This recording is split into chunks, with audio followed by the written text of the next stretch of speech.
Bom, boa tarde. Bom dia ainda, né? A todos que pediram para eu retornar aos vídeos, estamos aí retornando com um pouquinho de dificuldade ainda, porque a vida deu uma bela de uma rasteira aí. Fui colocada dentro de um relacionamento onde fui com todo o coração exposto e trabalhando sempre com a verdade, sempre com a autenticidade. E de repente me vi numa situação onde a gente estava trabalhando, na verdade, com o jogo dos relacionamentos, né? A pessoa em si, né, com bastante traumas, com bastante fugas com a sobrevivência, e aí houve uma contradição aí no relacionamento, né? Eu estava no coração, também com as minhas reatividades, também com meus apegos de personalidade, com o meu inconsciente agindo, e não percebi que de fato há necessidade do jogo, né? Então isso acabou me fazendo pensar muito, refletir muito sobre a questão do jogo nos relacionamentos, e hoje em dia eu tenho que dar a mão à palmatória. Eu de fato acredito que a gente precisa jogar um pouco nos relacionamentos. Por quê? Porque nós estamos lidando com seres inconscientes, e isso me incluindo também. A gente tem uma gama de traumas, uma gama de personalidades dentro de nós. Nós tivemos muitos exemplos durante a nossa vida toda, como os pais principalmente, né, que tem uma influência quase 100% dentro da nossa vida. E muitas das vezes os exemplos dos pais nos fazem querer segui-los, né? Nos fazem querer continuar, né? Ir em busca do caminho dos pais. E muitas das vezes a gente acaba perdendo a nossa essência cristalina de quando nós nascemos, e nós vamos na sequência, né? Nós continuamos olhando para os exemplos dos pais. Se vocês observarem, se vocês fizerem uma meditação, vocês vão ver que vocês têm muitas coisas dos pais ainda, né? Eu teve uma vez, há um tempo atrás, que eu estava nesse processo aí de redescobrimento interior, e nossa, eu via minha mãe completamente dentro de mim, né? Eu vi hábitos dela e até crenças e princípios dela muito fortes dentro de mim, né? E eu me perdi um pouco na identidade, porque eu não sabia mais quem que era a Nádia ou quem que era a mãe da Nádia. E isso também aconteceu com relação ao meu pai também. Então até hoje eu estou descobrindo quais são as multidões que moram aqui dentro, né? E essas multidões, elas vão estar intimamente ligadas com o meu trauma de infância, né? De como eu fui criada, de como eu tive as minhas relações com meus amigos, as minhas relações com meu irmão, ou com meu pai ou com minha mãe. E isso criou-se uma identidade, né? Isso tirou-se um pouco a minha essência, porque a nossa sociedade, infelizmente, ela dita regras, né, do que é amado, do que é aceito, do que é acolhido. E a gente, pela nossa necessidade de amar, porque a gente fala muito bonito sobre amor incondicional, mas desculpa, gente, a gente não conhece nada sobre o amor incondicional. O nosso amor ainda é o nosso amor dentro de uma consciência humana, possível para cada ser humano, e esse nosso possível, muitas das vezes, ele está de acordo com o que eu posso te dar em troca e o que você pode me dar em troca. É um doar e receber ainda. A gente fala muito sobre amar sem esperar receber em troca, mas isso não é uma verdade, isso não é o espaço onde nós estamos atualmente. Nós estamos caminhando nós estamos caminhando em direção a isso. Mas até chegar nesse ponto, vai aí um trabalho de consciência e de graça divina, porque nós precisamos sempre realmente estar conectados com essa fonte maior, que é divina, que é cósmica, que vai nos ofertar uma graça divina realmente e vai conseguir fazer com que nós possamos expandir a nossa consciência. Mas enquanto a gente não tem a expansão de consciência, enquanto a gente realmente está numa dimensão ainda que é densa, onde o joio e o trigo ainda estão nessa densidade, nesse limiar, uma duelando com a outra ainda, bem e mal, de uma forma muito visceral, de uma forma muito palpável ainda na nossa dimensão, a gente não pode falar sobre amor incondicional. Então, o que eu estou propondo para vocês nesse vídeo é a gente realmente encontrar o nosso espaço real como humanidade. Não que a gente não possa ascender de consciência e não que a gente não possa melhorar. Mas antes de a gente dar o próximo passo, a gente tem que ser humilde o suficiente para a gente saber qual que é o nosso espaço atual, onde a gente está nesse momento de agora, da humanidade. E o nosso momento é que, infelizmente, a gente precisa do jogo. A gente precisa conhecer o outro, quais são os traumas que ele tem, como é que foi a vida dele como criança, ele com o pai, ele com a mãe, ele dentro das escolas, como é que ele teve essa relação da primeira infância para a gente saber o que a gente pode ou não adentrar e o que nós podemos ou não falar com aquele outro. Porque muitas das vezes a gente vai na intenção do coração, com o coração aberto e autêntico, e a gente vai lá e cutuca uma ferida dele, e cutuca um trauma, e vai cutucar uma personalidade que muitas das vezes ele nem reconhece ainda que tem dentro dele. E ele vai reagir como tal, né? Que foi o que aconteceu comigo, né? Eu me relacionei com uma pessoa onde tem muitos traumas da primeira infância, e ela, por sobrevivência, ela mente que nem sente.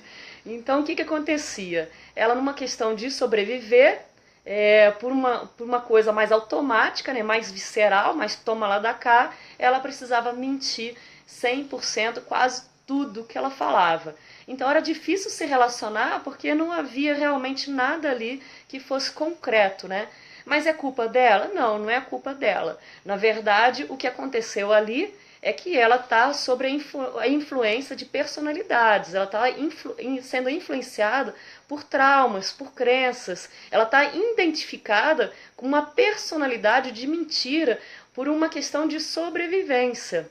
Então, conhecer realmente essa pessoa a fundo, a história dela de vida, é importante para eu conseguir abrir uma ponte ali, se isso é possível, porque eu realmente, muito sinceramente, nem sei se é possível com uma pessoa que está tão identificada com a personalidade, mas uma pessoa que realmente tem essa identificação, a gente precisa realmente jogar. A gente precisa conhecer os traumas, a gente precisa conhecer a história de vida dela, como é que ela se relacionava com o contexto geral, né, com a sociedade, com os amigos, com a família, para conseguir se relacionar com essa pessoa. Porque se a gente não conhece a origem dessa pessoa, se a gente não conhece a história dessa pessoa, são raríssimas as pessoas que a gente vai estar lidando com o coração, com a essência cristalina, com pessoas que realmente já se curaram da sua criança interior, que já curaram todos os teus traumas de vida, que realmente entregaram o pai e a mãe como irmãos de jornada e se tornaram homens e mulheres inteiros. Então essas pessoas são raras. Tudo bem que existe aí, digamos assim, eu estou na jornada já tem um tempinho, eu posso dizer que eu consegui aí uns 30% aí, desse caminhar de interesse interior. E os outros 70% dentro de mim, eu sou reativa também aos meus traumas, a minha jornada de alma, a minha primeira infância, que são os 7 primeiros anos da minha vida, como meu pai e minha mãe reagiram comigo. Então, muitas das vezes, eu cometo falhas, eu faço coisas que são no impulso, né, que são impulsivas. E eu falo, ai caramba, por que eu fiz isso de novo? Por que eu de novo errei? Aí eu me culpo, aí de novo eu fico me repreendendo. Mas por que eu agi daquela forma? Eu agi daquela forma porque eu estava identificada com algum trauma dentro de mim. Eu estava identificada com uma história dentro de mim. Ou então um exemplo de um pai e de uma mãe que ainda estão intrínseco dentro do meu ser. E eu acabo reagindo automaticamente de forma inconsciente a alguma coisa que aconteceu ao meu redor, algum start que houve ao meu redor, e eu vou lá e acabo tendo esse esse impulso, né? Eu acabo tendo esse ato, eu falo alguma besteira em cima de algo, de alguma memória do meu inconsciente.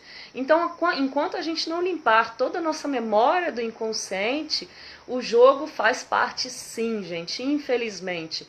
E como que é o grande recurso? Qual que é o grande recurso para trabalhar em cima do jogo? O silêncio. O silêncio sempre vai ser o grande recurso, porque quando a gente consegue silenciar a mente e não ceder aos desejos do impulso, quando a gente consegue reter esse movimento da mente, essa mente que mente e essa mente que está realmente se protegendo, tentando ser reativa ao medo que a gente sente interiormente de a gente ser machucado, ser rejeitado, se a gente realmente fica no silêncio e observa e ouve com mais atenção o outro, nesse silêncio vai vir realmente um lapso de consciência, né? Vem realmente uma inspiração mais consciente. E aí a gente consegue realmente prosear com o outro, né? Ter uma relação com o outro, interagir com o outro com um pouquinho mais de consciência, né? Não tão reativo aos traumas, às memórias de infância, a todos os nossos exemplos de pai, de mãe, de amigos, que estão aqui reverberando ainda de forma desconhecida, vagando dentro do meu inconsciente, prontos para agirem quando eles forem cutucados na dor, no sofrimento, na memória que está aqui ainda bem ativa. Então fica essa troca. Tem alguns vídeos aí no Face. Eu tinha parado realmente de estar me pronunciando nos vídeos, porque foi um belo de uma rasteira aí da vida. Os relacionamentos são os grandes saltos quânticos, né? Eles são os grandes despertares de consciência, na minha opinião, porque quando você consegue se relacionar e realmente trazer consciência nos relacionamentos, nesse aprendizado que é no dia a dia, que é na convivência, você de fato está na maior terapia que existe no universo. Se a gente conseguir realmente dar um passo dentro dos relacionamentos de forma positiva, onde ambos, né, onde todos estão realmente envolvidos, estão no crescimento em comum, a gente de fato, a gente conseguiu encontrar um portal de iluminação aí.